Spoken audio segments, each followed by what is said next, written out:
Hello दोस्तों, भाई की हाल चाल है ਤੁਹਾਡੇ? बढ़िया हो? चलो जी, अच्छी बात है, बढ़िया हो। तो भैया लास्ट क्लास के अंदर देखो हम लोग ना बेसिक टर्म के बारे में तो पढ़ लिया था, और आज की इस क्लास के बारे में हम लोग पढ़ने जा रहे हैं थ्योरी बेस ऑफ क्या, अकाउंटिंग। अभी थ्योरी बेस ऑफ अकाउंटिंग क्या है, क्यों है, कब है, कैसे है। देखो किसी भी काम को करने के कुछ नियम कानून तो होते ही होते हैं, ऑब्वियस सी बात है। जब आप लोग मैथमेटिक्स पढ़ते हो तो कहीं ना कहीं मैथमेटिक्स में होता नहीं होता कि भाई इस चीज को a प्लस बी का होल स्क्वायर करना है, इसमें a प्लस बी का होल क्यूब लगाना है। तो आज के इस चैप्टर के अंदर हम लोग पढ़ेंगे अकाउंटिंग प्रिंसिपल्स के बारे में। What are the accounting principles? देखो अकाउंटिंग प्रिंसिपल ना बेसिकली क्या होता है, एक जनरल गाइडलाइंस है, एक जनरल गाइडलाइंस है, एक सेट ऑफ रूल है जो कि एक ऑर्गेनाइजेशन को, एक एंटरप्राइज को फॉलो करना पड़ता है। किसके लिए? उसके फाइनेंशियल डाटा के लिए। अभी फाइनेंशियल डाटा क्या होता है?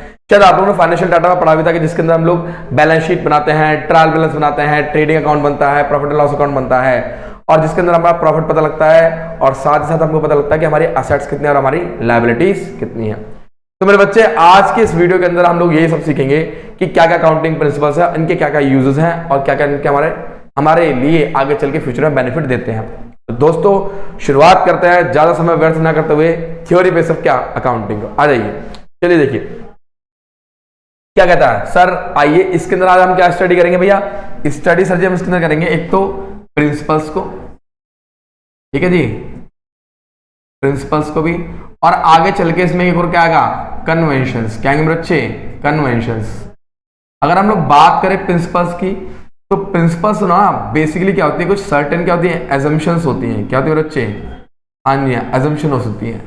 और जो कन्वेंशंस होती है बेसिकली ये प्रैक्टिस से आते हैं। किससे आते हैं बच्चे? तो हाँ जी, प्रैक्टिस से। जब इंसान अकाउंटिंग प्रैक्टिस करता है तब कन्वेंशंस बनी है, और जब उन्होंने कुछ एजम्पशंस को लिया है तब क्या बने? प्रिंसिपल्स बने। तो ज्यादा समय व्यर्थ नहीं करेंगे, आ जाइए देखिए क्या क्या है ये प्रिंसिपल्स, क्या है, कब है, क्यों है, कैसे हैं, और इनके हमें क्या क्या बेनिफिट मिलते हैं। कहता है अकाउंटिंग प्रिंसिपल, कहता है फायदा, पहला कहता है कि अकाउंटिंग जो प्रिंसिपल है मेरे बच्चे, statements disclose profitability and solvency of क्या आएगा, business to various party. Sir देखिए जो हमारे अकाउंटिंग स्टेटमेंट बनती हैं, जैसे बैलेंस शीट, ट्रायल बैलेंस, है ना, ये सभी बनते हैं ना हमारे स्टेटमेंट्स में। क्या होता है सर? हमारा ट्रायल क्या आएगा, बैलेंस आएगा, फिर हमारा बोलो क्या बनेगा सर जी, हमारा ट्रेडिंग अकाउंट बनेगा, है ना, उसके बाद बोलो हमारा क्या बनेगा सर जी, हमारा प्रॉफिट एंड लॉस अकाउंट बनेगा, और अंत में बोलो हमारी क्या बनेगी सर जी, अंत में हमारी क्या बनेगी, बैलेंस शीट। ठीक है मेरे भाई, क्या बनेगी हमारी बैलेंस शीट। तो ये सब चीजें बनेगी, और साथ ही साथ मेरे बच्चे इससे क्या होगा, जो वेरियस पार्टीज है, वेरियस पार्टीज का मतलब क्या होता है, जो एक बिजनेस की कुछ इंटरनल पार्टीज भी होती है, यानी कि इंटरनल यूजर क्या होता है, जिसको हम, एक हमारे इंटरनल यूजर होते हैं और एक हमारे कौन होते हैं, एक्सटर्नल यूजर होते हैं। तो दोनों यूजर जो होते हैं ना अपने अपने सहूलियत के हिसाब से इस इंफॉर्मेशन को यूज कर सकते हैं। दैट इज कॉल्ड बच्चे लोग अकाउंटिंग प्रिंसिपल्स। अच्छा, अकाउंटिंग स्टेटमेंट से हमें पता लगेगा कि एक बिजनेस कितना प्रॉफिट में है, और सॉल्वेंसी का मतलब है कि उसकी कितनी औकात है। मैं दोबारा लिखूंगा, उसकी कितनी क्या है, हाँ जी हाँ, औकात है। आई रिपीट माय डियर, औकात है अपने क्या, उधारी, जी हाँ, अपनी क्या, उधारी को चुकाने में। जी हाँ, अपने उधारी को क्या आएगा, चुकाने में। ठीक है, ठीक है, ध्यान रखिएगा। सॉल्वेंसी का मतलब ये होता है कि किसी बिजनेस की कितनी लिमिट है या फिर उसके अंदर कितनी क्षमता है अपनी उधारियों को चुकाने की। दैट इज क्या, सॉल्वेंसी। अच्छा, नेक्स्ट पॉइंट क्या था, it is necessary to prepare such a statement. ये जितनी भी आप स्टेटमेंट बनाओगे इन अ स्टैंडर्ड लैंग्वेज में बनाओगे। एक स्टैंडर्ड लैंग्वेज होती है, जिस प्रकार से मैं आपसे बातचीत कर रहा हूँ, बहुत एक कैजुअल में बात कर रहा हूँ, लेकिन नहीं, फिर भी कहीं ना कहीं जब मैं आपको पढ़ा रहा होता हूं तो मुझे कुछ सर्टेन वर्ड्स को, कुछ सर्टेन चीजों को एक प्रॉपर लैंग्वेज में डिलीवर करना होता है। उसी प्रकार से अकाउंट की भी अपनी एक लैंग्वेज है। अकाउंट्स की अपनी लैंग्वेज क्या है मेरे बच्चे? सर ये डेबिट और क्या, क्रेडिट में क्या करता है, डीलिंग करता है। डीआर का मतलब होता है डेबिट रिकॉर्ड, और सीआर का मतलब क्या होता है, क्रेडिट रिकॉर्ड। बहुत से लोग सिर्फ इसको डेबिट और क्रेडिट पढ़ते हैं, लेकिन मैं इसको डीआर का मतलब क्या होगा, डेबिट रिकॉर्ड, और सीआर का मतलब क्या होगा, क्रेडिट रिकॉर्ड। तो अकाउंट्स की एक सर्टेन लैंग्वेज है, उस लैंग्वेज को फॉलो करते हुए हम लोगों को मेरे बच्चे अपने इन स्टेटमेंट्स को तैयार करना पड़ता है, जो कि सेट ऑफ क्या है, रूल है, और क्या है, रेगुलेशन। सेट ऑफ रूल का मतलब क्या होता है, एक नियम कानून का एक गुच्छा है, उस गुच्छे के अकॉर्डिंग हमें क्या करना पड़ेगा, इन स्टेटमेंट्स को तैयार करना पड़ेगा। जैसा उसने बोल दिया कि भाई एक्सपेंस जो होगा डेबिट होगा, एक्सपेंस डेबिट होगा तो भाई एक्सपेंस डेबिट ही करना है। उसने बोला इनकम क्रेडिट होगा तो इनकम क्रेडिट ही करना है, समझे आपको, समझे। असेट्स डेबिट होगा तो डेबिट ही करो, लायबिलिटी क्रेडिट होगा तो लायबिलिटी को क्रेडिट ही करो। तो कहीं ना कहीं मेरे दोस्तों इसमें यही तो बात समझाई गई है कि स्टेटमेंट्स को बनाते समय हमें इन सब बातों को ध्यान रखना पड़ेगा। ऐसा ध्यान रखना बहुत जरूरी है। पूछो क्यों जरूरी है? क्योंकि भैया दुर्घटना हो गया, सावधानी हटी दुर्घटना घटी, तो ये हाल हो जाएगा हमारा। अब मान लो हम सोच रहे हैं भैया असेट्स तो भैया हमारे पास बहुत सारी हैं, अच्छा, लेकिन यार एक्सपेंस डेबिट हो रहा है, संपत्ति भी डेबिट हो रही है, तो भाई आपको टेंशन लेने की जरूरत नहीं है। संपत्ति का डेबिट हो रही है according to the set of rule, अगर एक्सपेंस डेबिट हो रहा है according to the set of rule. अच्छा, these rule are generally known, इन रूल्स को हम जनरली क्या कहते हैं? Generally accepted accounting principles, that is क्या आएगा? गैप। क्या बोलेंगे? गैप। जी हाँ, इन नियम्स को हम क्या कहते हैं? Generally accepted accounting principle. मतलब ये जर्नली हर जगह क्या होते हैं? अप्लाई होते हैं, और हर एक एंटरप्राइज को उनको क्या करना पड़ता है? हाँ जी, एक्सेप्ट करना पड़ता है, इसीलिए इनको हम क्या बोलते हैं? Gap, generally accepted accounting principles. ठीक है जी, चलिए आगे बढ़ते हैं, देखते रहिए, आ जाइए हमारे साथ नेक्स्ट।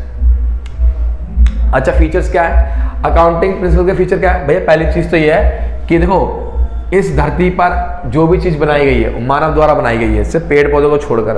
अब तो पेड़ पौधे बनाना शुरू कर दिए, मतलब ये तो मैं छोटी सी बात कर रहा हूँ। अकाउंट्स प्योर तरीके से, purely accounting is purely by the क्या? मैन मेड, यानी कि मानव द्वारा बनाई गई है। और सबसे बड़ी बात यह है कि accounting principle are generally accepted, मतलब कोई भी एंटरप्राइज हो इस दुनिया में, इस ब्रह्मांड में, उसको इन अकाउंटिंग प्रिंसिपल को फॉलो करना पड़ेगा अगर वो अपने यहाँ पे अकाउंट्स को मेंटेन करता है तो। अच्छा जी, फिर क्या क्या? अकाउंटिंग प्रिंसिपल आर क्या आएगा? Flexible in nature. और जो अकाउंटिंग प्रिंसिपल होते हैं वो किसमें फ्लेक्सिबल होते हैं? किसमें? नेचर में। मतलब कि कुछ बिजनेस देखो, सारी एजम्पशन, सारे जो प्रिंसिपल होते हैं वो सारे के सारे क्या होते हैं? एक छोटे से छोटे बिजनेस पे पूरे के पूरे अप्लाई नहीं होते। अब तुम्हारे दिमाग में एक बात आएगी, सर जी आपने तो बोला कि जनरली इसको हर कोई एक्सेप्ट कर सकता है, परंतु बिजनेस के अकॉर्डिंग कुछ प्रिंसिपल ऐसे होते हैं जो फ्लेक्सिबल हो सकते हैं। आई रिपीट माय डियर, मैं दोबारा बोलूंगा, कुछ प्रिंसिपल ऐसे हो सकते हैं जो बिजनेस के अकॉर्डिंग चेंज हो सकते हैं। और अभी मैं आपको आगे इसके बारे में एक एग्जांपल देने वाला हूं कि जिसके अंदर हम लोग ये बताएंगे कि ऐसे कौन से वो प्रिंसिपल हैं जो बिजनेस के अकॉर्डिंग चेंज भी हो सकते हैं। जी हाँ, ध्यान रखना। तो फिलहाल आप ये समझो कि इसके 3 फीचर हैं। कौन कौन से? पहला फीचर है अकाउंटिंग प्रिंसिपल आर क्या? Man made. दूसरा सर क्या हुआ मेरे बच्चे? ये जनरली एक्सेप्टेड है हर जगह। और तीसरा मेरे बच्चे बोलो क्या है? अकाउंटिंग प्रिंसिपल आर क्या है? Flexible in nature. ये कैसा है? फ्लेक्सिबल है, किसमें? नेचर में। ठीक है जी, चलिए आइए ना नेक्स्ट क्या कहता है हमारे से? Need of accounting principle. ऐसी क्या जरूरत आ गई, ऐसी क्या आग लगी पड़ी थी, ऐसी क्या आग लगी पड़ी थी कि लोगों को इन अकाउंटिंग प्रिंसिपल को लेके आना पड़ा? भाई साहब आग ही लगी पड़ी थी कि to make accounting information meaningful, क्योंकि सर हर कोई अपने अपने बिजनेस के अकॉर्डिंग अपने अपने हिसाब से अकाउंटिंग कर रहा था, खातों को बना रहा था, तो भैया ट्रांसपेरेंसी नहीं आ रही थी, समझे? ट्रांसपेरेंसी नहीं आ रही थी। उन्होंने वो लिखा है कि accounting information meaningful, accounting information को हम लोग मीनिंगफुल बनाने के लिए इनको लेके आए।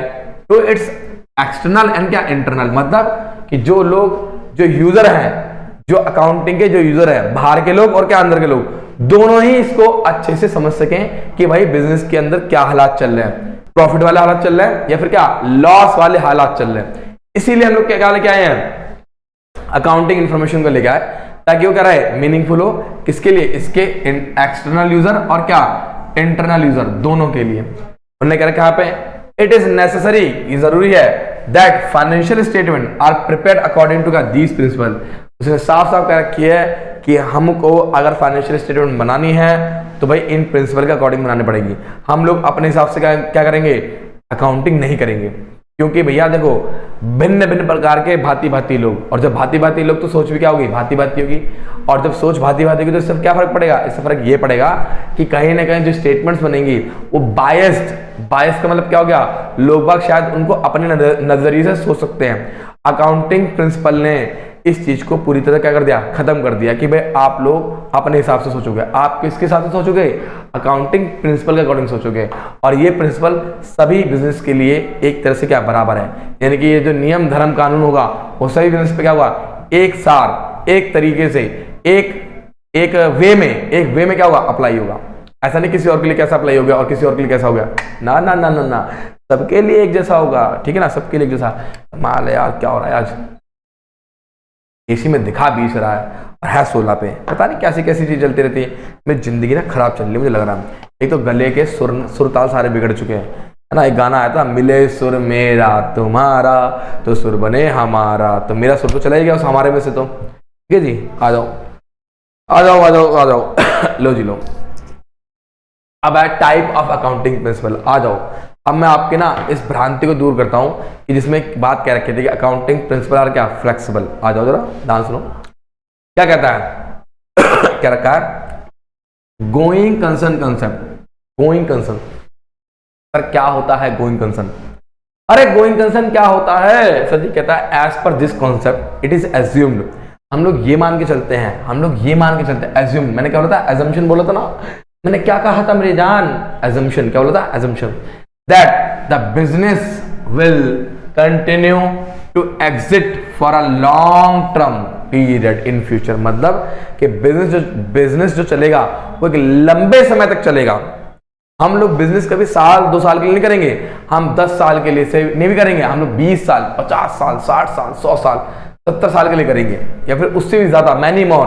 जैसे टाटा इंडस्ट्री है 50 साल से ऊपर हो गए, रिलायंस इंडस्ट्री है 40 साल से ऊपर हो गए, ऐसे कोको कोला ले लो, कोको कोला ले लो 70 साल 80 साल हो गए। तो भाई साहब बहनों, मैं तुम्हें ये समझाने की कोशिश कर रहा हूं कि जब बिजनेस हम लोग करते हैं हम ये मान के चलते हैं, ये एजम्पशन ये कहती है, ये प्रिंसिपल ये कहता है कि एक बिजनेस जो होगा वो लंबे समय के लिए क्या करेगा, रन करेगा।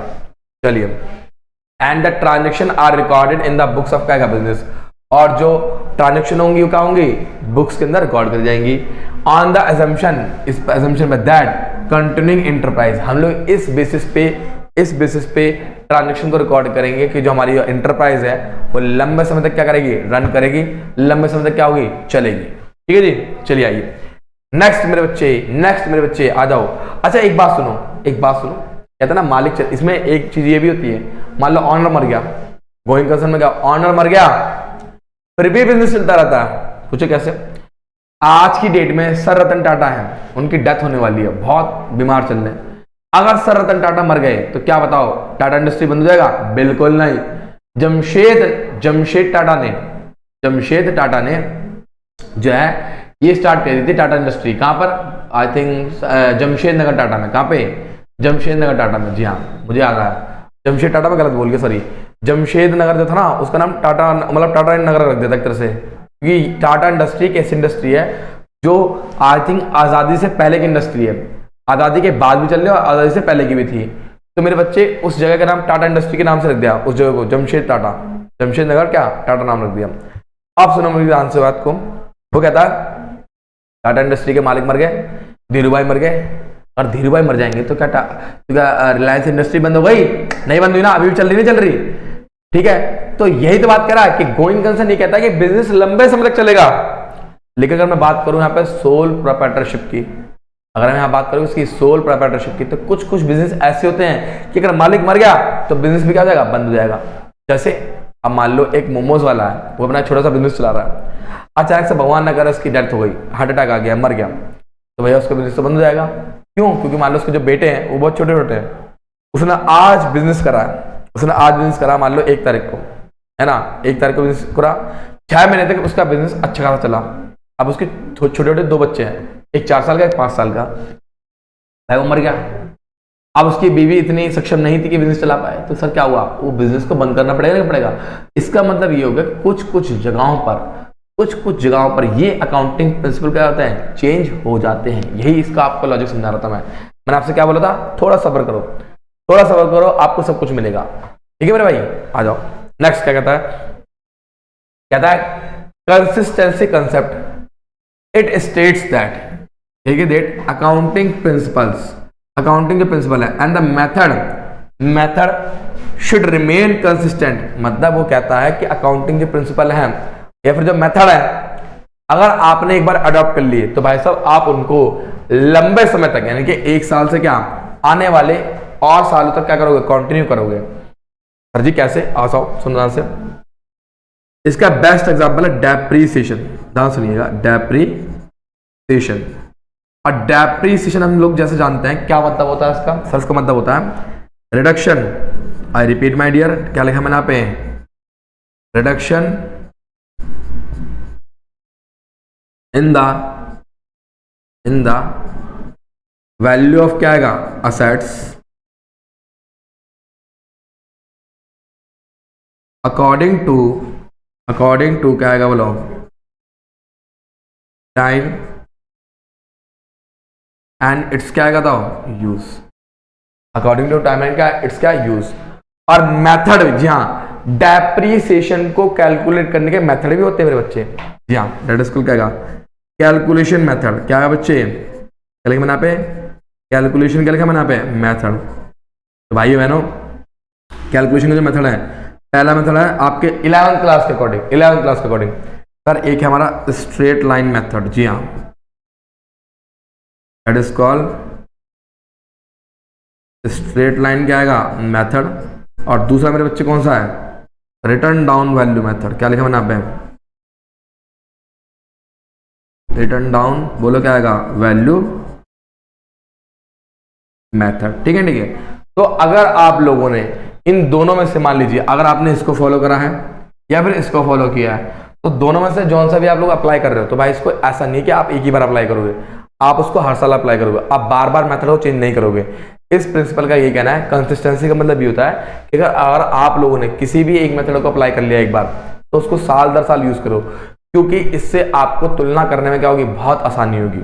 हाँ जी हाँ, क्योंकि एक मेथड के अंदर कुछ और आता है और दूसरे मेथड के अंदर कुछ और आता है, और तुलना जो होती है हमेशा क्या होती है, सेम बेसिस पर होती है। सेम बेसिस का मतलब क्या होता है, सेम आधार पे होती है। मान लीजिए एक महिला तेज दौड़ती है और एक पुरुष तेज दौड़ता है, तो महिला की तुलना महिला से करेंगे और पुरुष की तुलना पुरुष से करेंगे। समझो तो समझे। तो इसका मतलब ये हो गया, कंसिस्टेंसी का मतलब क्या हो गया कि अगर हमने किसी प्रिंसिपल को, हमने किसी मेथड को अप्लाई करा है, तो वो मेथड क्या होगा हमारा, साल दर साल क्या होगा, चलता रहेगा। चलिए आगे आ जाओ, नेक्स्ट क्या हमारे भाई एक्रूअल कॉन्सेप्ट। भाई साहब बड़े ध्यान सुनना, सबसे मस्त कॉन्सेप्ट है, सबसे मस्त कॉन्सेप्ट है ये, और सबसे ज्यादा हिला देने वाला कॉन्सेप्ट है। कैसे, एज पर दिस कॉन्सेप्ट, इस कॉन्सेप्ट के अनुसार revenue is recorded when sales are made. कहता है इसके अनुसार रेवेन्यू कब रिकॉर्ड करी जाएगी, जब हम लोग सेल्स कर देंगे। एंड इज इमटेरियल, इससे कोई संबंध नहीं है, इस चीज से कोई लेने देना नहीं है, वेदर कैश रिसीव्ड और क्या आएगा, नॉट। ठीक है, मतलब ये हुआ है कि अगर आप लोगों ने सेल कर दी, सुनना ध्यान से, जैसे मैं लिखना चाहूंगा यहाँ पे, मान लीजिए हमारी जो टोटल सेल है, सुनना ध्यान से, हमारी जो टोटल सेल्स है मेरे भाई कितने की है, वो 10 लाख की है। ठीक है जी, 10 लाख की है, जिसमें से सुनना ध्यान से कुछ है कैश वाली और कुछ कैसी था, क्रेडिट वाली। जो कैश वाली मान लो 6 लाख की हुई है और क्रेडिट वाली क्या हुई है, 4 लाख की हुई है। तो भाई साहब एक बात बताओ, मेरी बात का जवाब दो, बहुत ध्यान सुनना मेरी बात को, बहुत ध्यान से। क्या कहता है, जो कैश वाली है वो तो रिकॉर्ड करेंगे करेंगे, कैश मिल गया, लेकिन क्रेडिट वाले भी रिकॉर्ड करेंगे। एक्रूअल का मतलब यही कहना है, एक्रूअल कहता है अगर कोई ट्रांजैक्शन हो जाती है, when transaction is done, when क्या होगा, क्या होगा, ट्रांजैक्शन, जी हाँ, ट्रांजैक्शन इज क्या होगा, डन और हैपन, डन और क्या होगा, हैपन, यानी है डन और happen, it will be recorded, it will be क्या होगा, हाँ जी रिकॉर्डेड, वेदर क्या होगा, कैश इंक्लूडेड और नॉट। मतलब कि अगर उस ट्रांजैक्शन के अंदर कैश इंक्लूड हुआ है तो भी रिकॉर्ड करेंगे और नहीं हुआ तो भी रिकॉर्ड करेंगे। जैसे एक्सपेंस होते हैं, मान लीजिए मैं एक स्टेशनरी वाले भैया के पास गया, मैंने बोला स्टेशनरी वाले भैया हाँ मुझे 5 रुपए का पेन दे दो, उसने मुझे पेन दिया, मैंने उसको 5 रुपए दे दिए, तो भाई इसको भी रिकॉर्ड करूंगा। मैंने बोला भैया पेन दे दो, पैसे मैं बाद में दे दूंगा, तो भैया मैं इसको भी रिकॉर्ड करूंगा। हाँ जी हाँ, ताकि इससे मुझे पता लग सके कि मेरी एक्चुअल परचेस हुई कितनी है। परचेस का मतलब ये है कैश परचेस प्लस क्या, क्रेडिट परचेस। हम दोनों परचेस को उसमें क्या करेंगे, इंक्लूड करेंगे। बात समझ नहीं आ रही है तो ध्यान रखना, एक्रूवल ये कहता है कि अगर कोई ट्रांजेक्शन हो जाती है, चाहे भले उसमें कैश इंक्लूड हो या ना हो, मतलब कैश प्राप्त हुआ है या नहीं हुआ है, तो रिकॉर्ड करेंगे। अगर कोई एक्सपेंस हो गया है, अगर एक्सपेंस हो गया, अब उसके अंदर हमने कैश चाहे भले पे करा हो चाहे ना पे करा हो, तो भी हम क्या करेंगे, रिकॉर्ड करेंगे। कहता है यहाँ पे क्या रखा, same applies to the expense also, मतलब अगर रिवेन्यू के केस में भी अप्लाई है तो एक्सपेंस के केस में भी क्या होगी, चीज अप्लाई होगी। ठीक है जी, दैट इज कॉल्ड क्या, बोलो, एक्रूवल कॉन्सेप्ट। इससे क्या होता है, एक एप्रोप्रिएट, एक सटीक जानकारी मिलती है कि वास्तव में यानी कि रियलिटी में हमारा एक बिजनेस जो है वो कितना अर्न कर रहा है। मतलब ये नहीं है कि कैश में अर्न कर रहा है, मतलब ये कि हमारा बिजनेस एक्चुअली में कितना अर्न कर रहा है। दैट इज कॉल्ड बच्चे एक्रूवल कॉन्सेप्ट। ठीक है जी। नाउ नेक्स्ट, बिजनेस एंटिटी, सबसे ज्यादा धाकड़ बोलो, सबसे ज्यादा पूछे जाने वाला कॉन्सेप्ट है। सबसे ज्यादा क्या पूछे जाने वाला कॉन्सेप्ट है भाई, कहता है एज पर दिस कॉन्सेप्ट, इस कॉन्सेप्ट के अनुसार business organisations are treated as separate entity. मतलब ये सिंपल सी बात है कि ऑनर अलग है और बिजनेस अलग है। I repeat my dear, honour is separate. जी हाँ, आई रिपीट, मैं दोबारा लिख दूं यहाँ पे, honour is separate from its क्या आएगा, ऑनर। ठीक है, we have to consider the transaction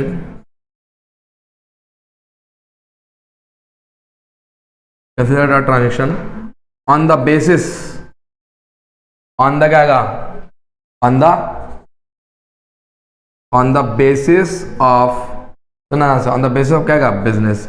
मतलब मालिक अलग है, बिजनेस अलग है, और हमको हमेशा जो ट्रांजेक्शन करनी होती है मेरे बड़े किसके बेसिस पे, बिजनेस के बेसिस पे। किसके बेसिस पे, बिजनेस के बेसिस पे। ठीक है, ध्यान रखना, बहुत सिंपल है। अगर ये भी समझ में नहीं आ रहा तो मेरे बेटे एक काम करो, कॉमर्स को त्याग दो, बाबा बन जाओ और कहां पहुंच जाओ, कैलाश पर्वत चले आओ। वहां पे बाबा बर्फानी मिलेंगे, वो आपको देंगे आत्मज्ञान की शुद्धि। चलिए नेक्स्ट आगे देखिए। तो आई होप आपको समझ में आया होगा, और नहीं आया तो मेरे बेटे आपको एक बहुत बढ़िया तरीका बताता हूँ। पूछो तरीका क्या, पूछो। आपके पास फोन है ना, उस फोन में जाओ, बैक का ऑप्शन है, बैक को रिवर्स करो, फिर पढ़ो, फिर रिवर्स करो, फिर पढ़ो, फिर रिवर्स करो, आपको अच्छे से समझ में आ जाएगा। चलो जी नेक्स्ट आता हूं, ड्यूअल एस्पेक्ट, दोहरा। जी हाँ, दोहरा। कहते हैं जब शादी होने आती है, जब शादी करने आते हैं, तो लड़की की रजामंदी भी जरूरी है और लड़के की रजामंदी भी जरूरी है। तो उसी को हम क्या बोलते हैं, ड्यूअल एस्पेक्ट। क्या बोलते हैं उसको हम, ड्यूअल एस्पेक्ट। दोस्त ध्यान से, ड्यूअल एस्पेक्ट कहता है इट इज द बेसिस, ध्यान सुनना बात को, it is the basis for the double entry system. ये एक आधार है किसके लिए, डबल एंट्री सिस्टम के लिए। और बुक कीपिंग, जो हम बुक कीपिंग में जो लिखते हैं ना, बुक कीपिंग में क्या रिकॉर्ड करते हैं ट्रांजेक्शन को, तो उसके आधार पर हम लोग क्या करते हैं, फिर डबल एंट्री करेंगे। डबल एंट्री मतलब ये हो गया कि जितना अमाउंट डेबिट होगा उतने अमाउंट क्या होगा, क्रेडिट होगा। यानी कहता है कि सारी के सारी जो असेट्स होती हैं वो सारी की सारी लाइबिलिटीज की क्या होती है बच्चे, इक्वल होती है। दैट इज कॉल्ड क्या है बच्चे, डबल एंट्री। क्योंकि बिजनेस एक आर्टिफिशियल पर्सन होता है। बिजनेस क्या होता है, एक आर्टिफिशियल पर्सन होता है। ठीक है, वो पैसा बोरो करके बिजनेस करता है। जो पैसा बिजनेस को बोरो करेगा दैट इज कॉल्ड क्या है, लायबिलिटी। और जब उसी पैसे से संपत्ति खरीदेगा दैट इज कॉल्ड क्या, असेट्स। इसीलिए सारी असेट्स सारी लायबिलिटीज की क्या होती है, एकदम इक्वल होती है। चलिए अच्छा जी, नाउ नेक्स्ट आ जाइए। हाँ ये रहा money measurement concept. Oh my God Guruji, money measurement तो आपने कई बार समझा है, लेकिन फिर भी मेरे प्यारे बेटे हो, मेरे प्यारे बच्चों, फिर भी मैं आपको समझाऊंगा कि मनी मेजरमेंट क्या होता है। मनी मेजरमेंट का मतलब होता है जिस चीज को आप मनी में मेजर कर सकते हो। अब आपकी मान लीजिए कोई दोस्त है, वो आपको बहुत प्यार करती है। अब मजा आएगा देखना, मुझे मालूम है अब तुम्हारे कान एकदम सटीक खुल जाएंगे। वाह भाई वाह, आपकी एक दोस्त आपको बहुत प्यार करती है, आप भी उसको बहुत प्यार करते हो। उसने आपसे पूछा, बेबी नहीं, बबलू ये बताओ मुझे, आप मुझे कितना प्यार करते हो। बबलू कहता है बहुत सारा। फिर पूछती है, बबलू कितना सारा, वो कहता है इतना सारा। अब हम मेरे हाथ पीछे नहीं आ रहे। कहता अच्छा, कहता है बताओ क्या इस प्यार को तुम पैसों में नाप सकते हो? बबलू कहता है कैसी बात कर रही है, रैपिड पड़ेगा मुंह पे। मेरे प्यार को तू पैसों में नाप रही है? कितने बताओ ना, फिर भी कितना करते हो, कितने रुपए का प्यार करते हो? कर पागल है, प्यार में पैसे को कौन नाप सकता है? तो यही बात मैं आपको समझाना चाहता हूं कि बिजनेस के अंदर जिन चीजों को या फिर जिन ट्रांजेक्शन्स को हम लोग मनी की फॉर्म में एक्सप्रेस कर सकते हैं, हम सिर्फ और सिर्फ उन्हीं को क्या करेंगे, इंक्लूड करेंगे। अकाउंट में दोस्ती, मोहब्बत, प्यार, इज्जत, ईमानदारी कोई जगह नहीं है। अकाउंट सिर्फ उनको कंसीडर करेगा जिनको आप लोग पैसे में मेजर कर सकते हो, जिनकी एक मनी वैल्यू होगी। जैसे मेरे पास ये मार्कर है 25 रुपए का है, जैसे बोर्ड है 5 लाख का है, तो मेरे भाई इनकी वैल्यू क्या होगी, कंसीडर होगी। और मैं जो आपको पढ़ा रहा हूं, जो मैं आपको बोल रहा हूं और आप मेरी इज्जत कर रहे हो, पहले आप तो कर नहीं रहे हो मुझे मालूम है, लेकिन अगर कर भी रहे हो तो उस इज्जत को आप लोग मनी में मेजरमेंट नहीं कर सकते हो। डेट इज कॉल्ड मेरे बेटे मनी मेजरमेंट कॉन्सेप्ट। समझे बात? समझे? हाँ जी हाँ, ठीक है। नहीं, अब जैसे मान लो एक मशीनरी है, उसका ब्रेक डाउन हो गया, ब्रेक डाउन मतलब वो बंद पड़ गई भाई, बंद पड़ गई तो क्या हुआ? अब क्या उसको आप मनी में मेजरमेंट कर सकते हो? बिल्कुल नहीं, बिल्कुल नहीं। तो उसको हम रिकॉर्ड नहीं करेंगे, ठीक है जी। चलिए आगे आइए ना, नेक्स्ट अब आगे बढ़ते हैं। क्या कहता है हमारे से गुरुजी, हमारे से क्या कह रहा हो, हमारे से कह रहा है type of accounting principle. Sir पहला टाइप कौन सा है? ओ सॉरी, टाइप करो, ओहो मेरा ना दिमाग सर चकरा गया। 7वां कॉन्सेप्ट है कॉस्ट कॉन्सेप्ट। कॉस्ट कॉन्सेप्ट कहता है, बहुत प्यारा है सर, इसको हम ना हिस्टोरिकल कॉस्ट भी कहते हैं। क्या बोलता है? हाँ जी हाँ, हिस्टोरिकल, हिस्टोरिकल, हाँ जी हिस्टोरिकल। ऐसा लिख रहा हूं मैं, क्या हो गया मेरे को, एक मिनट को, हाँ लिखन दो। That is historical cost concept भी कहता है। क्या कहता है कि एन असेट्स, एक संपत्ति, ऑर्डिनरी का मतलब क्या होगा? सामान्य। जी हाँ, ऑर्डिनरी का मतलब क्या हो गया? सामान्य रूप से, record at the price actually paid, और क्या, इनकट टू एक्वायर्ड।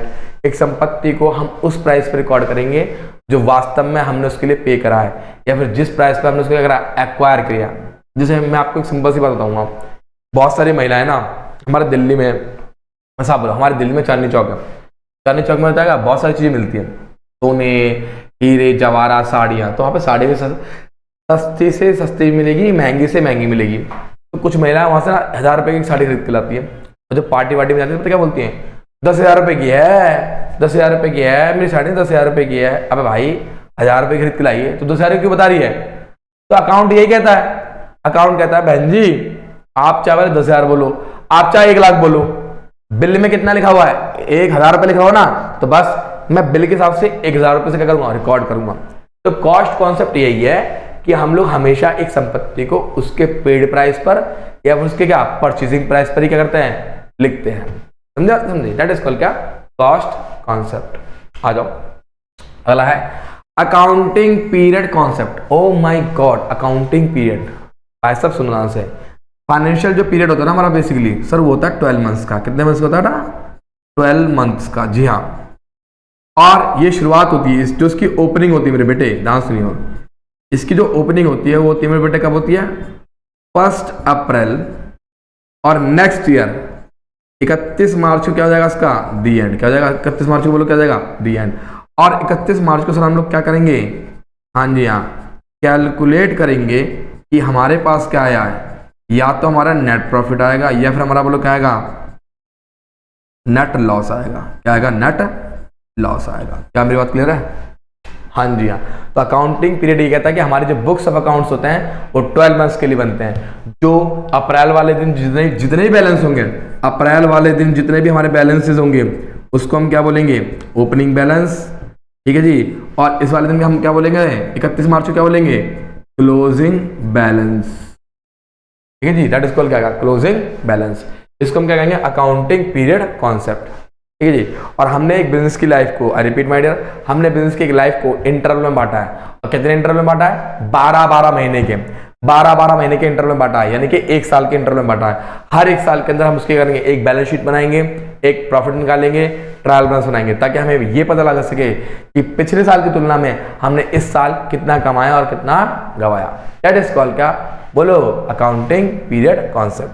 चलिए भाई साहब बहुत मजा आ रहा है, एकदम मामला जहर चल रहा, जहर। आ जाओ आ जाओ आ जाओ, ये तो और भी मस्त है, एकदम गजब है। पानी पियोगे? 2 मिनट पानी पी लूँ? पूरा मत मानना ना, पानी पीन दो, तुम मुझे पानी भी नहीं पीन दोगे वरना मैं सूखा सूखा मर जाऊंगा सी। भाई अगले का नाम क्या है?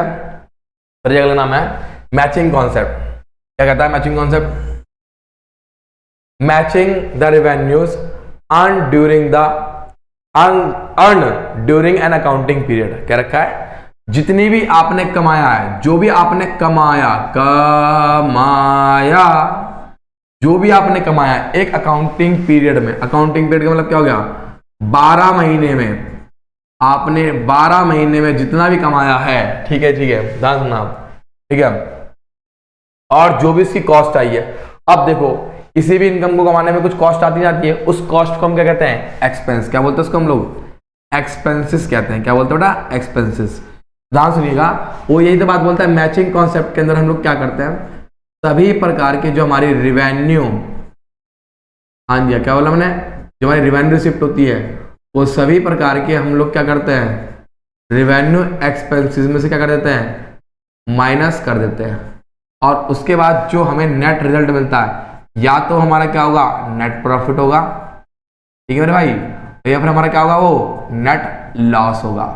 अगर रिवेन्यू ज्यादा है तो प्रॉफिट आएगा, और अगर एक्सपेंस ज्यादा है तो क्या आएगा? लॉस आएगा। ठीक है जी, मजा आ रहा है, एकदम गजब चल रहा है, बेहतरीन तरीके से काम चल रहा है। ठीक है जी, आ जाओ नेक्स्ट। देखो क्या कहता है अगला, क्या कहता है सर? दैट इज कॉल्ड, इसे हम क्या बोलते हैं? Matching concept. इसको हम क्या कहते हैं? मैचिंग कॉन्सेप्ट कहेंगे। अब आगे जाओ, रिवेन्यू रिकॉग्निशन और क्या? Realisation concept. अब ये रिवेन्यू रिकॉग्निशन, देखो रिकॉग्निशन का बेसिक मीनिंग क्या था? चीजों को पहचानना, है ना, चीजों को पहचानना। और रियलाइजेशन का मतलब होता है वास्तव में वो जब वो कोई चीज जब बिक जाती है, सोल्ड आउट हो जाती है, तो जो वैल्यू होती है ना, उसको हम क्या बोलते हैं? रियलाइजेशन। अब कहता है एज पर दिस कॉन्सेप्ट, इस कॉन्सेप्ट के अकॉर्डिंग रिवेन्यू, हाँ जी हाँ, किसका कर रहा है? रिवेन्यू, यानी कि कमाई की बात कर रहा है। रिवेन्यू शुड बी अकाउंटेड, कब अकाउंट करी जाएगी? फॉर ओनली, कब? केवल और केवल कब? व्हेन इट इज एक्चुअली क्या? रियलाइज्ड। मतलब रियलाइज का मतलब जब वास्तव में क्या होगी? उसकी सेल हुई। एक्चुअली रियलाइज का मतलब क्या होगा? जब क्या होगा? सेल्स क्या होगी? मेड। जब हम लोग क्या कर देंगे? सेल्स को कर देंगे। क्या भले वो सेल किस में हो?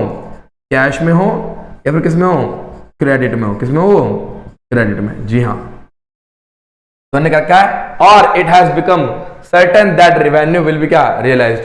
या फिर इस बात की पुष्टि हो जाए कि हाँ भाई रिवेन्यू होगी। मान लीजिए मैंने क्रेडिट सेल्स कर दी, तो क्रेडिट सेल्स के अंदर क्या हो गया? भाई माल तो बिक गया, नहीं बिक गया, तो इसका मतलब क्या होगा? इस सेल को भी हम क्या करेंगे? रिकॉर्ड करेंगे। जी हाँ, ठीक है ध्यान।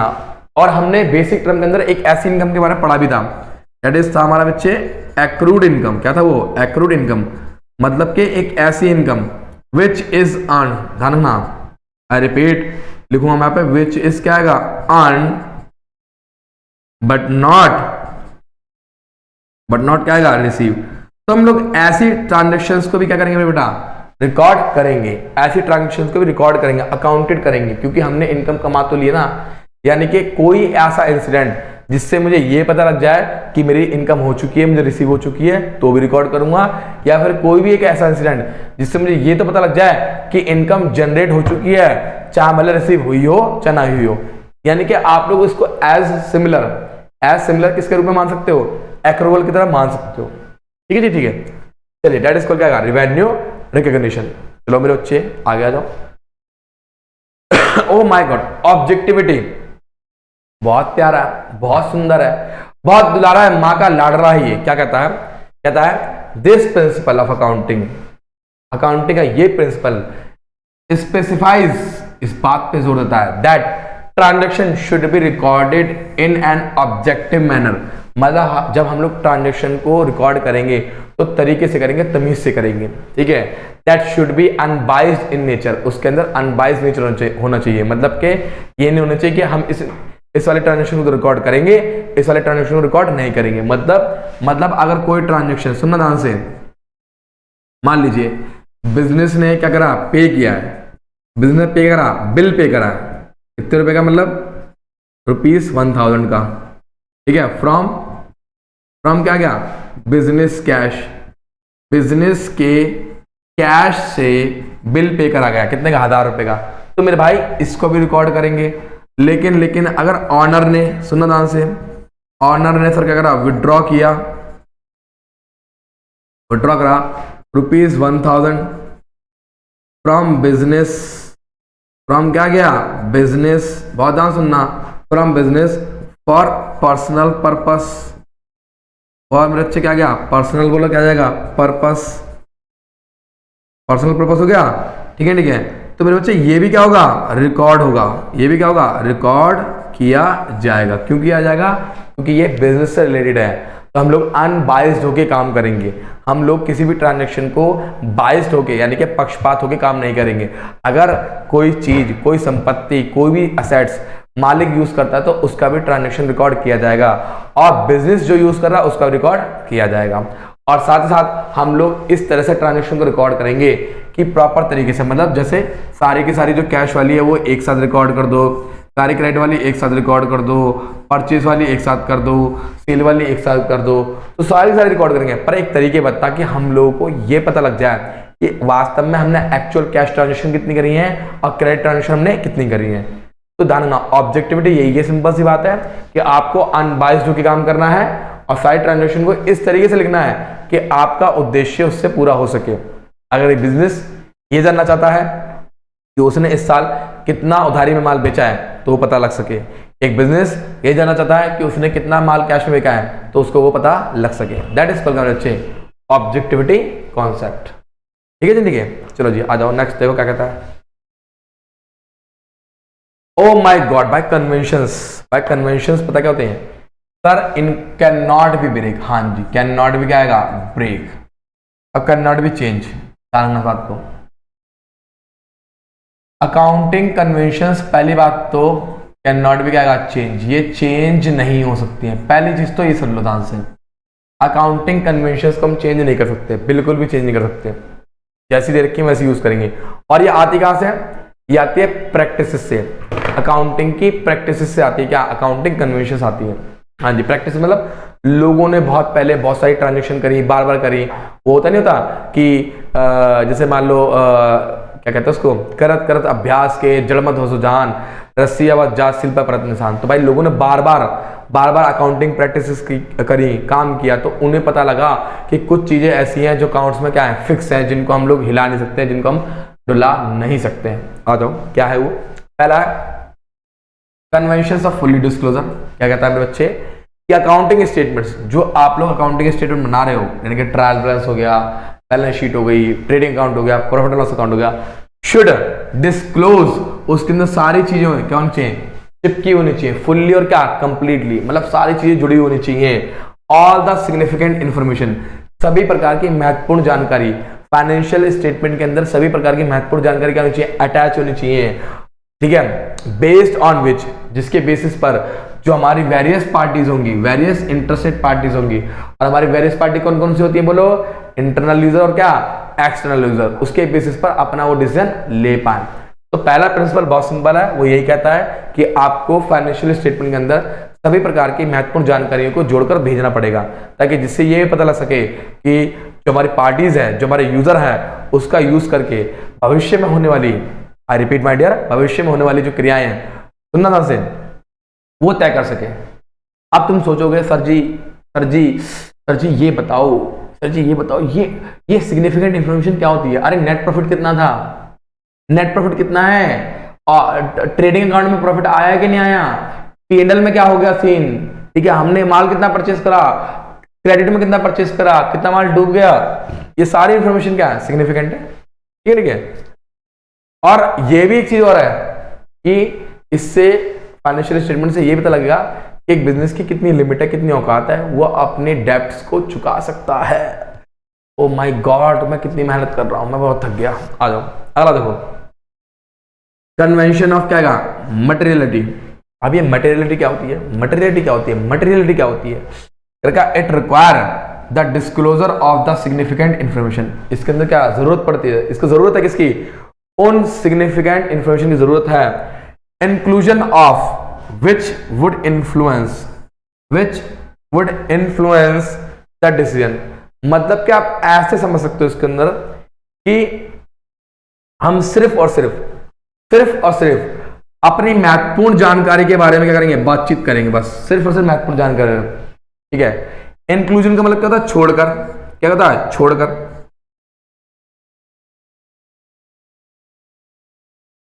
क्या मतलब हुआ, छोड़कर। Of which would influence the क्या, डिसीजन। सर सर इसका मतलब क्या, हम लोग उन चीजों को छोड़ देंगे जो हमारे बिजनेस के डिसीजंस को इन्फ्लुएंस नहीं करेंगी। समझा तो समझे। आप इसको ऐसा समझो, जो बिजनेस के डिसीजन को इन्फ्लुएंस नहीं करेंगी। अनइंपॉर्टेंट इंफॉर्मेशन कैन बी क्या, merge with the other items. मतलब कि हम आलतू फालतू इंफॉर्मेशन को बाकी चीजों में क्या कर देंगे, मर्ज कर देंगे, पर जो हमारी सिग्निफिकेंट इंफॉर्मेशन है उसमें मर्ज नहीं करेंगे। जैसे कि अब हमने सोचा कि भाई हमारे बंदे जो ना मन ही मन बड़े गुस्से में हैं, हमारे एम्प्लॉय हमारे से नाराज है, थोड़े थोड़े से काम तो कर रहे हैं बट नाराज हैं, तो इतनी कुछ खास इंफॉर्मेशन नहीं है। ठीक है, तो इसको फाइनेंशियल स्टेटमेंट के साथ जोड़ेंगे नहीं। समझा तो समझे। तो मटेरियलिटी का मतलब ये होता है कि सिर्फ और सिर्फ फोकस। जी हाँ, हमारा जो फोकस होगा, फोकस ऑन क्या आएगा, इंपॉर्टेंट इंफॉर्मेशन। क्या आएगा, फोकस ऑन क्या आएगा, इंपॉर्टेंट इंफॉर्मेशन। इग्नोर, ठीक है, इंपॉर्टेंट क्या गया, इंफॉर्मेशन। और क्या था हमारे से, क्या, इग्नोर। मेरे बेटे क्या बोलता है, इग्नोर। जी हाँ, ignore the unimportant. Ignore the क्या, अनइंपॉर्टेंट क्या, इंफॉर्मेशन। यानी कि हम लोग अनइंपॉर्टेंट इंफॉर्मेशन क्या कर देंगे, इग्नोर कर देंगे। और या फिर ज्यादा कुछ हुआ तो बाकी आलतू फालतू आइटम के साथ क्या कर देंगे, उसको मर्ज कर देंगे। दैट इज कॉल्ड बच्चे मटेरियलिटी। चलिए भाई, मजा आ रहा है आज तो, मजा आ रहा है सर। एक सांस में पढ़ा रहा हूँ मैं, एक सांस में, देखो मजा आ रहा है सर। इतना तो मैं ऑफलाइन में पढ़ाता, इतना मैं ऑनलाइन में पढ़ाता हूँ, लेकिन यार मतलब ऑनलाइन का भी अपना एक अजीब मजा है, नशा है। और ये नशा मैं हर एक इस देशवासी को देना चाहता हूँ। अब नशा मतलब पढ़ाई का नशा, समझे नहीं समझे। घर पे बैठ के नशा मत करने लग जाना। और क्या, कभी कह जाओ कुलदीप सर, हमारे पांडा सर कह रहे थे नशे में मजा है। अब पढ़ाई के नशे में मजा है यार, पढ़ाई का नशा करो, पढ़ाई का नशा करो, सुबह शाम पढ़ाई करो और पढ़ाई में डूब जाओ, खो जाओ। ऐसा सोचो कि आप पढ़ाई कर रहे हो और आप हिमालय पर बैठे हो, ऐसी ऐसी बातों को सोचो। यानी हिमालय मत जाओ, हिमालय को यहीं बुलाओ। देखो जी अगला ऐसा सबसे इंपॉर्टेंट है, ये सबसे ज्यादा महत्वपूर्ण। जी हाँ, इसको हम लोग कहेंगे महत्वपूर्ण। अब तुम सोचोगे ये महत्वपूर्ण है तो है कैसे, मैं बताता हूँ। कंजर्वेटिव का नाम एक और है, इसको हम कहते हैं प्रूडेंस। क्या बोलते हो बेटा, जी हाँ, क्या बोलते हो बच्चे, प्रूडेंस। अब तुम सोचोगे गुरुजी ये प्रूडेंस क्या होता है, कंजर्वेटिव क्या होता है। सरदीप, कंजर्वेटिव का मतलब होता है कि हम लोग आने वाले फ्यूचर लॉसेस को रिकॉर्ड कर सकते हैं, परंतु फ्यूचर इनकम को रिकॉर्ड नहीं करेंगे। हाँ जी हाँ, मान लीजिए मैं आपसे एक बात कहता हूँ, मान लीजिए मुझे लगता है ये मेरे डेटर है, सुनो ध्यान से। मान लीजिए मेरे डेटर है, पर डेटर कौन होते हैं सर, जिनको हम लोग क्रेडिट सेल्स करते हैं, जिनको क्या करते हैं, क्रेडिट सेल्स करते हैं, और जिनसे मुझे क्या होता है, पैसा लेना होता है। तो डेटर मेरे बच्चे क्या कर रहा है, डेटर सर ये कह रहा है हमारे से कि डेटर्स जो होते हैं, मान लीजिए मेरे पास कितने 1 लाख रुपए के हैं, और मुझे लगता है देखो 2-4 आदमी बहुत बदमाश तो होते ही होते हैं, हर एक इसमें क्या होता है 2-4 आदमी बड़ा बदमाश होता है। तो उनने, मुझे ऐसा लग रहा है कि एक बंदा है मिस्टर एक्स, ये एक्स बड़ा हरामी आदमी है, ये कर रहा है, ये बड़ा तेज आदमी, ये हमेशा लोगों को धोखा देता है, टोपी बनाता है। तो मुझे मालूम है कि ये मेरा कम से कम 5,000 रुपए, इसके पास से मेरा पैसा क्या हो जाएगा, डूब जाएगा। डेट इज कॉल्ड क्या आएगा, बैड डेब्ट्स। क्या हो जाएगा, बैड डेब्ट्स। ये पैसा डूब सकता है, डूब सकता है। क्या बोला हमने, डूब सकता है। मुझे लगता है। तो अगर आपको लगता है तो आप इसको रिकॉर्ड कर सकते हो, आप इसको रिकॉर्ड कर सकते हो। जी हाँ, रिकॉर्डेड, आप इसको रिकॉर्ड कर सकते हो। ठीक है, ठीक है। यानी कि फ्यूचर लॉसेस को, सर क्या बोला मैंने यहाँ पे, आप फ्यूचर लॉस को अगर आपको दिख रहा है तो मेरे भाई आप इसको रिकॉर्ड कर सकते हैं।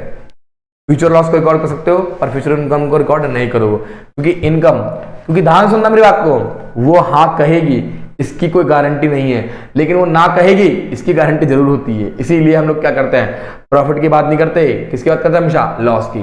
तो कंजर्वेटिव इस बात पे ध्यान देता है कि अगर किसी चीज की वैल्यू हमें ज्यादा मिल सकती है, रिपीट, हमें किसी भी चीज की वैल्यू ज्यादा मिल सकती है तो हम उसको रिकॉर्ड नहीं करेंगे, लेकिन अगर किसी चीज की वैल्यू कम मिल सकती है तो हम उसको रिकॉर्ड करेंगे। मतलब यह है कि अगर कोई 100 रुपए की चीज 90 में बिकेगी तो हम 90 में रिकॉर्ड कर सकते हैं, ठीक है, 90s में। लेकिन अगर 100 रुपए की चीज 120 में रिकॉर्ड बिक सकती है तो हम इसको रिकॉर्ड नहीं करेंगे।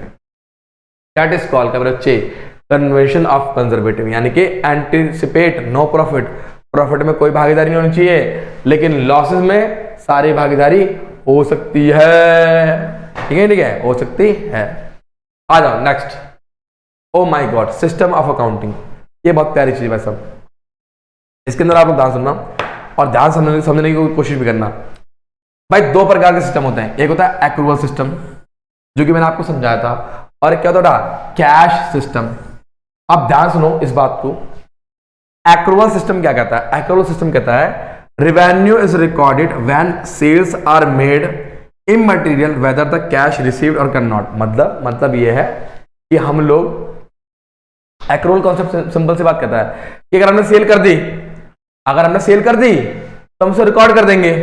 अब चाहे भले ही हमें कैश प्राप्त हुआ हो चाहे ना हुआ हो, लेकिन कैश बेसिस सिस्टम ये कहता है कि रेवेन्यू और एक्सपेंस हम लोग तभी रिकॉर्ड करेंगे जब हम लोगों ने या तो रिसीव करा हो या फिर हमने क्या करा हो, पे किया हो। आई रिपीट माय डियर, मतलब अगर हमें इनकम प्राप्त हुई है तो ही रिकॉर्ड करेंगे। इसके अंदर ध्यान सुनना, इसके अंदर नो क्रेडिट ट्रांजेक्शन, जी हाँ, I repeat my dear, no credit क्या आएगा, ट्रांजेक्शंस। इसके अंदर कोई भी क्रेडिट ट्रांजेक्शन क्या होगी, शामिल नहीं होगी, ठीक है नहीं। ओनली क्या आएगा, कैश ट्रांजेक्शन आर क्या आएगा, recorded. Only cash transaction are क्या आएगा, रिकॉर्डेड, ठीक है। और इसके अंदर क्या होगा, कैश ट्रांजेक्शन भी और क्रेडिट ट्रांजेक्शन भी, दोनों ट्रांजेक्शन क्या होंगी, शामिल होंगी। अब बच्चे सोचेंगे सर जी एक बार एक्रूवल का और एक बार कैश का, दोनों का एक एक एग्जांपल समझा दो ना। समझाऊंगा, ले आ जा, देख आ जाओ, चलो जी समझाते हैं आपको। लीजिए, मेरे को देखा क्वेश्चन में यहाँ पे सर टोटल सेल्स क्या बोला करना है, टोटल सेल्स रिकॉर्ड करने के लिए बोला, क्या बोला हमने, रिकॉर्ड करने के लिए बोला कि टोटल सेल्स मेरी है कितनी। मैंने लिखा यहाँ पे cash sales of the month. भाई मेरे ये मान लीजिए कितने रुपए की हुई है, ये हुई है सर 2 लाख रुपए की। अच्छा उसके बाद बोलो क्या आएगा यहाँ पे, यहां पर आएगा क्रेडिट सेल्स ऑफ द क्या आएगा, मंथ। मान लीजिए 4 लाख रुपए की हुई है। तो भैया अगर हम बात करें ऑन एक्रूवल बेसिस, क्या बोलेंगे हम, ऑन, हाँ जी हाँ,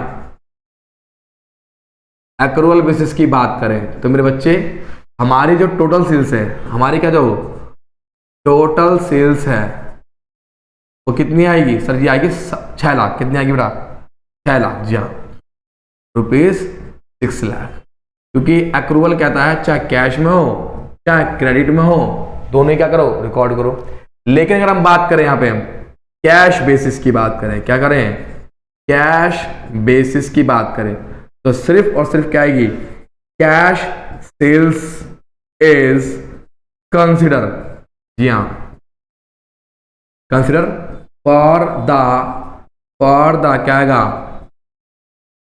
sales of month, for the क्या आएगा, सेल्स ऑफ मंथ। बात में आ रही है? यानी कि मेरे भाई वो यही बात कर रहा है कि अगर आप लोग एक्रूवल बेसिस पे करोगे तो कैश वाले ट्रांजेक्शन को और क्रेडिट वाले ट्रांजेक्शन को दोनों को इंक्लूड करना पड़ेगा।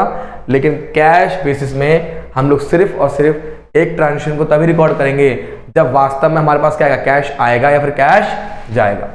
चलो जी, यानी क्लियर हो गया एक्रूवल बेसिस का मतलब क्या हो गया। और ये सिस्टम जो कहां पर अप्लाई होता है सर, कंपनी में, ठीक है, कंपनीज एक्ट में अप्लाई होता है, जो एक रिकॉग्नाइज्ड होती हैं, जो अंडर द एक्ट में क्या होती हैं, पास होती हैं। और ये छोटे मोटे कौन होते हैं, जो दुकानदार नहीं तो लाला वगैरह होते हैं, बन्नी टाइप से, जिनका पेड़ से बाहर होता है, ये वो लोग करते हैं, ठीक है जी। तो एक्रूवल का मतलब समझ में आ गया। एक्रूवल का मतलब ये हो गया कि एक ट्रांजेक्शन कब होगी, तब होगी जब वो हो जाएगी, मतलब आर मेड, आर क्या गया, मेड। अब चाहे वाले कैश प्राप्त हुआ हो चाहे ना हुआ हो, इसके अंदर कैश वाली ट्रांजेक्शन और क्रेडिट वाली ट्रांजेक्शन दोनों क्या होती हैं, शामिल होती हैं। लेकिन कैश सिस्टम के अंदर क्या होता है, केवल और केवल कैश की ट्रांजेक्शन आएंगी, इसमें क्रेडिट वाली ट्रांजेक्शन नहीं आएंगी। दैट इज कॉल्ड क्या, कैश बेसिस अकाउंटिंग एंड क्या, एक्रूरल बेसिस ऑफ क्या, अकाउंटिंग। और हम लोग कौन से फॉलो करेंगे, हम लोग करेंगे एक्रूरल बेसिस ऑफ अकाउंटिंग को फॉलो करेंगे, किसके अंदर, डबल एंट्री बुक कीपिंग के अंदर। चलिए आगे आ जाइए, नेक्स्ट देखते हैं। Oh my god, accounting standard. ओ भाई साहब, अभी अकाउंटिंग स्टैंडर्ड क्या होता है, अब आपके दिमाग में आएगा सर अकाउंटिंग स्टैंडर्ड होता है तो क्या होता है। अरे यार हर किसी का स्टैंडर्ड होता नहीं होता। जैसे मान लो अब हमें बोला गया ये टी शर्ट पहननी है, यहाँ पे कैल्विन दिखाना है, बिना टी शर्ट के काम नहीं करोगे, प्रॉपर ड्रेसिंग सेंस में आओगे, बातचीत तमीज से करोगे, शेव अच्छे बना के आओगे। देखो मैं शेव नहीं बना रखी लेकिन मैं बनवाऊंगा, ठीक है ना। तो भैया हर एक चीज का एक स्टैंडर्ड होता है, उसी प्रकार से भी अकाउंट्स का एक स्टैंडर्ड है। उस स्टैंडर्ड से ना तो हमें ऊपर जाना है ना तो हमें नीचे आना है, हमें उस स्टैंडर्ड के अकॉर्डिंग क्या करना है, काम करना है। That is called accounting standard. अब एक अकाउंटिंग स्टैंडर्ड है क्या, आ जाओ। अकाउंटिंग स्टैंडर्ड ध्यान सुनना, आर दोज रिटन स्टेटमेंट, ये वो लिखित दस्तावेज है, ये वो लिखित नियम कानून है, ठीक है, विच आर इशूड, जो कि इशू करा गया फ्रॉम टाइम टू टाइम, जो कि समय समय पर क्या करा गया है, by the accounting professionals body, by the accounting professionals body. Just like that हमारे इंडिया में कौन है, हमारे इंडिया में है ICAI, ठीक है। और इंटरनेशनल में कौन कौन सी है, एक तो है IFRS, अभी आप पढ़ोगे, और एक कौन है IASB, ठीक है। ये हमारे बच्चे इंटरनेशनल फाइनेंशियल रिपोर्टिंग क्या स्टैंडर्ड, ये इंटरनेशनल अकाउंटिंग स्टैंडर्ड क्या बोर्ड, ठीक है जी। और ये तो आप जानते हैं हमारा institute chartered accountant of India ICI, ठीक है जी। अच्छा कह रखा है इसके अंदर स्पेसिफाइंग यूनिफॉर्म रूल्स का होगा, एक जैसे रूल है सबके लिए, और practices for the preparation of the financial statement.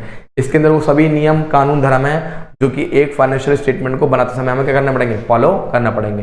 These are called the accounting standards, ठीक है जी। आ जाओ नाउ नेक्स्ट।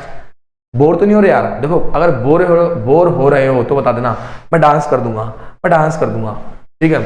बच्चों ने मेरे नाम ना जेठालाल रखा है, जेठालाल 2.2 ऐसे। नेक्स्ट, अब तुम सोच रहे हो मास्टर डांस क्यों कर रहे हैं, यार बोर हो गया पढ़ाते पढ़ाते। देखो लेक्चर कितना लंबा जा रहा है, लेक्चर लंबा जा रहा है, लेकिन मजा भी आ रहा है पढ़ाने में। क्यों आ रहा मजा पढ़ाने में, क्योंकि भाई साहब ये नशा है, और ये नशा मैं इस भारतवर्ष के हर एक बच्चे को देना चाहता हूँ। किसका नशा, पढ़ाई का नशा। आ जाओ, क्या कहता है, नीड फॉर अकाउंटिंग स्टैंडर्ड। ऐसी क्या जरूरत आ गई, अरे ऐसी क्या जरूरत आ गई मेरे भाई, मैं इधर नहीं देख रहा, मैं तुम्हारी तरफ देख रहा हूँ। ऐसी क्या जरूरत आ गई, क्या accounting standard are needed to improve reliability. Sir ये क्या, विश्वसनीयता। जी हाँ, आई रिपीट माय डियर, विश्वसनीयता, हिंदी में लिख पा रहा यार मैं, हिंदी में कैसे लिखा है, मतलब ट्रस्ट बोल लो इसको आप, हिंदी में कहते हो ट्रस्ट। मतलब ये है कहीं ना कहीं कि अकाउंटिंग स्टैंडर्ड ट्रस्ट को बढ़ाता है, ठीक है, and bring uniformity in the accounting practice. और यूनिफॉर्मिटी का मतलब क्या है, एक जैसा व्यवहार लाता किसमें, अकाउंटिंग प्रैक्टिसेस में। मतलब ये हो गया कि अगर एक अकाउंटेंट एक बिजनेस के अंदर, मान लीजिए रिलायंस के अंदर काम कर रहा है, अब रिलायंस के अंदर वो एक्सपेंस को डेबिट करता है, इनकम को क्रेडिट करता है, तो अगर वो रिलायंस इंडस्ट्री को छोड़कर वो टाटा इंडस्ट्री के अंदर जाएगा तो वहां भी वो इनकम को क्रेडिट करेगा और एक्सपेंस को करेगा, डेबिट करेगा। दैट इज कॉल्ड यूनिफॉर्मिटी, है ना।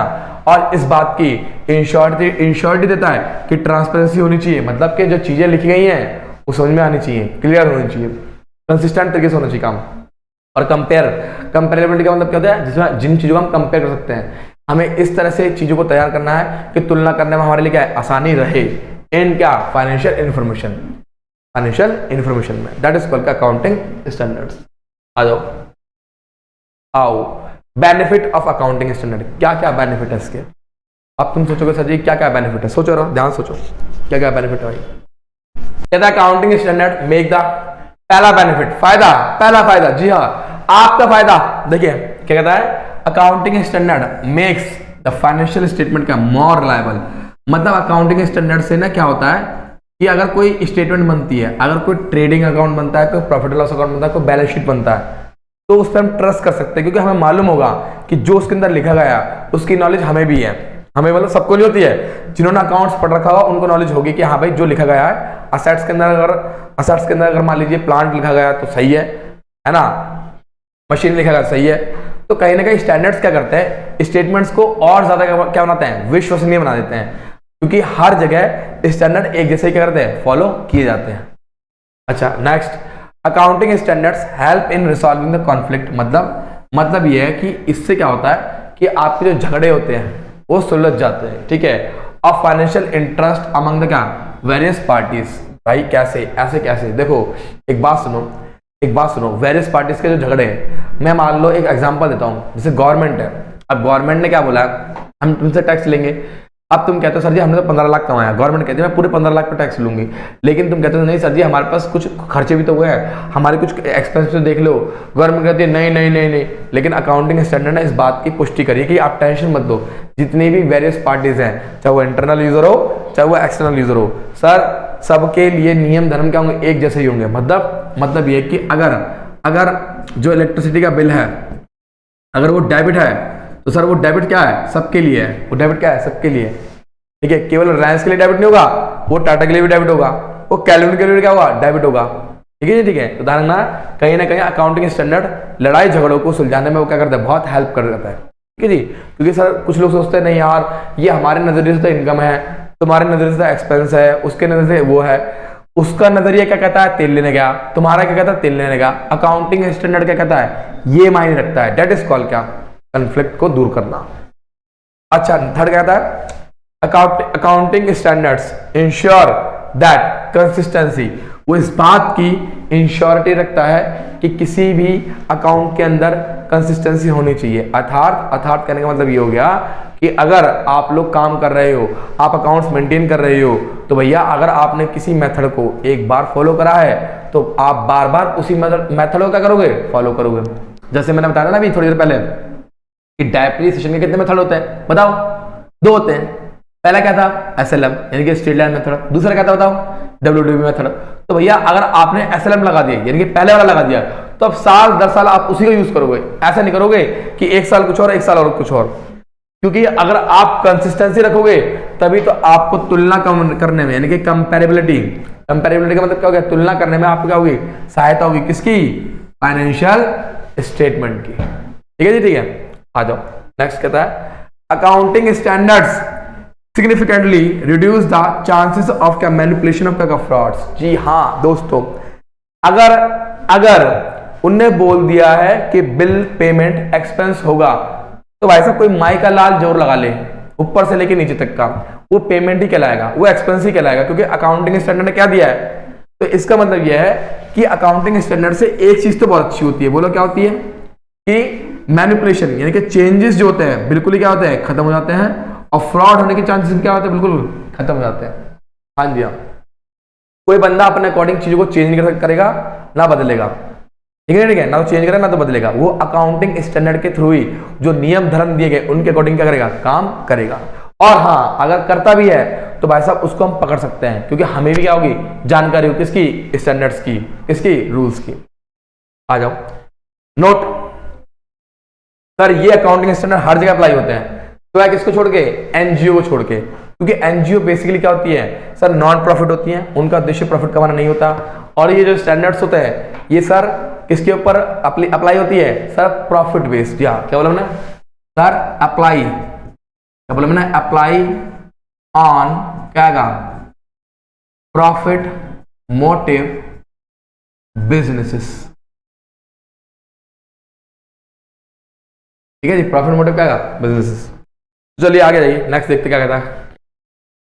एक और जी हाँ, अब देखो मैंने आपके सामने चीज लिखी थी ना, IFRS इंटरनेशनल, हाँ जी, फाइनेंशियल रिपोर्टिंग स्टैंडर्ड। अब ये क्या है, देखो आप फाइनेंशियल स्टेटमेंट बनाते नहीं बनाते हो, आप फाइनेंशियल स्टेटमेंट बनाते हो, ट्रायल बैलेंस बनाओगे, ट्रेडिंग अकाउंट बनाओगे, प्रॉफिट एंड लॉस अकाउंट बनाओगे, यानी बैलेंस शीट बनाओगे, तो भैया उसी की बात कर रहा है। कहता है कि the term IFRS refer to financial reporting standard, financial reporting standard की बात करता है, इशूड बाय द, जो कि किसके द्वारा इशू करे गए, IASB के द्वारा, ठीक है जी। यानी कि ये कुछ फाइनेंशियल रिपोर्टिंग स्टैंडर्ड को बताता है, जो कि कौन इशू करता है, IASB इंटरनेशनल, ठीक है, अकाउंटिंग स्टैंडर्ड बोर्ड इशू करता है, ठीक है, ठीक है।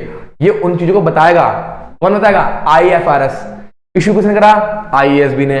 बताया कौन, IFRS। किसको, हमको, हमें फाइनेंशियल रिपोर्टिंग कैसे करनी है, हमें स्टेटमेंट कैसे बनानी है, किससे पता लगेगा, हमें IFRS से पता लगेगा। IFRS हमको बताएगा कि आपको फाइनेंशियल रिपोर्टिंग इस तरह से करनी है, आपको फाइनेंशियल स्टेटमेंट इस तरह से बनानी है। ठीक है जी, आ जाओ। अच्छा नेक्स्ट क्या कहता है सर, ये इसलिए है, ये किस लिए? अब IFRS का काम क्या है, ये क्यों बना? अरे धरती पे साले कोई भी चीज बनी है, कुछ तो उद्देश्य है। मैं पैदा हुआ, मैं किस लिए पैदा हुआ? अकाउंट पढ़ाने के लिए पैदा हुआ हूं।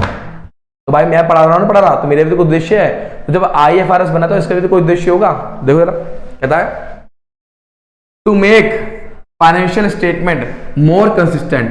सर इसका काम यह है कि कंसिस्टेंट तरीके से बने, एक ही पैटर्न से बने, बार बार फाइनेंशियल स्टेटमेंट क्या हो, चेंजेस ना हो, इसका काम ये है। एंड ट्रांसपेरेंट, ट्रांसपेरेंट का मतलब है ऐसे होनी चाहिए कि इसमें कोई भी चीज छुपाई ना जा सके। सारी स्टेटमेंट मतलब सब कुछ, इनकम, एक्सपेंडिचर, असेट्स, लायबिलिटी, सब कुछ होना चाहिए। ये किसका काम है? IFRS का। They should complete with the all requirement of IFRS। और ये पूर्ण रूप से पूरी होनी चाहिए। इसके द्वारा, जी हाँ, जो रिक्वायरमेंट किसने मांगी? हमारी IFRS ने मांगी है।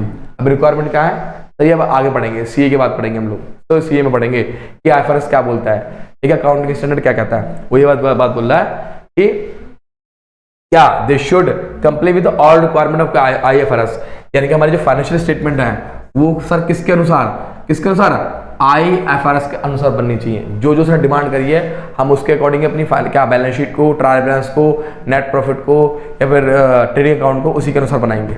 हम लोग अपना कुछ 3-5 उसमें नहीं लगाएंगे। That is called IFRS। आ जाओ। ओ माय गॉड गुरुजी क्या हो गया? गुरुजी आपने तो आग लगा दी, तो देख लो आप लोग, आग लगा दी। तुम्हारा भाई शानदार है। देखो आज हमने इस चैप्टर को भाई खत्म कर लिया। अब खत्म कर लिया तो हम क्या, क्या करेंगे? बोलो क्या करेंगे? सर जी अब हम लोग ना कुछ और करेंगे। कुछ और क्या? अब हम लोग नया चैप्टर पढ़ेंगे, ऑब्वियस सी बात है। और जिन लोग, जो मेरा भाई बहन हमारे से पढ़ना चाहता है सर, ठीक है, जो मेरा भाई बहन पढ़ना चाहता है मुझसे, ना सुनना, ठीक है, जो भी मेरा भाई बहन मुझसे पढ़ना चाहता है, सुन लो दोबारा एक बार। क्या? जो भी पढ़ना चाहता है भाई, अरे क्या हो गया इसमें, कुछ गायब हो गया। हाँ, वो मेरे भाई 965888 पे कॉल कर दो, ठीक है, और जाओ फॉर्म को भरो, फिल द फॉर्म, ठीक है, फिल द फॉर्म। और अभी एडमिशन लेने पर आपको मिलेगा 30% ऑफ, ठीक है जी। अगर आप ऑफ ना मिले तो आप बोल देना पांडा सर ने कहा है, हमें कॉमर्स में क्या चाहिए? एडमिशन चाहिए।